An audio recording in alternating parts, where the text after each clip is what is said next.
Meron pang nagtanong na media sa inyo kung nasan si Senator Bato. Tama po ba? Tapos parang may Yes. pinakita kayong litrato. So, yun po, wala, as in like no Yes. idea, no discussion with Senator Bato tungkol po sa Mm. pag-alis niya. Wala talaga kayong kaalam-alam.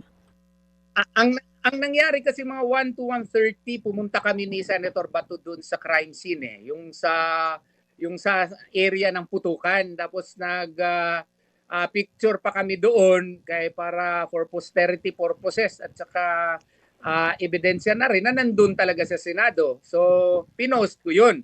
At pagkatapos noon, umakyat po kami sa taas at nagkausap kami about his legal, what you call this, remedies under the law. He was inquiring as to ano ba talaga yung Section 17 ng Republic Act 9851. And I was explaining to him yung surrender mechanism nga.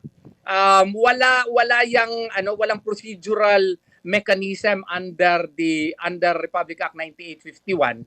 Kasi nga po hindi natin kinopya lahat yung what you call this, yung lahat ng sistema doon sa Rome Statute. And nung na-research ko nga yung pag-frame ng Republic Act 9851, na-confirm na si Senator Gordon ang sponsor nito at nagtanong pa nga si Senator Pangilinan kung anong extent kung yung cases na kung baga yung mga parehong ganitong cases. And Senator Gordon was answer to the effect that the Republic Act 9851 was actually passed in order to fortify, strengthen our local criminal laws. Kaya nga, nung narinig yun ni Senator Bato, parang nakampante naman siya at saka nagtanong, saan ka matulog, attorney? Dito lang, sa Senado.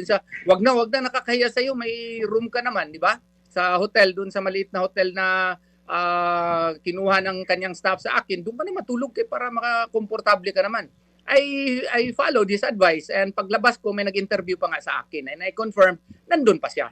Okay. So sa madaling salita, wala kayong naulinigan o naramdaman sa pag-uusap ninyo with Senator Bato last week na mangyayari ito.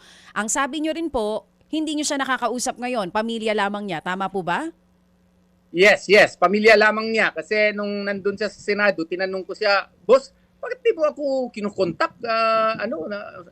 Kasi kung mag-text ako, may ping yan, natitrace yan, sabi niya sa akin. Oo. Digo, kaya pala, yun pala yung explanation. At saka nakadaan na din ako niyan sa KOJC Seeds. Ewan ko ba itong buhay ko? Sa KOJC Seeds, nandun ako. Doon sa Senate Seeds naman, nandun din ako. So, ganyan lang siguro ang nasa palad ko.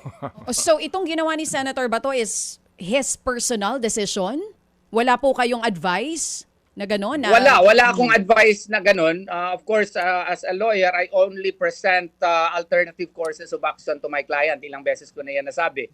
I discuss the strengths, weaknesses, opportunities, strengths of such alternative courses of action. I let the client decide. Honestly, before I left, hindi namin napag-usapan yan. Yun lang mga ibang mga options niya.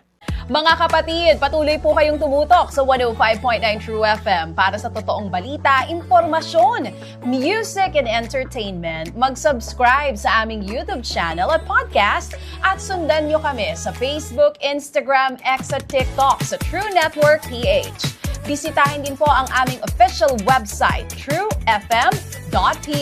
At panoorin din kami sa True TV Signal, Channel 19. Kami po ang 105.9 True FM. Laging true sa'yo, kapatid.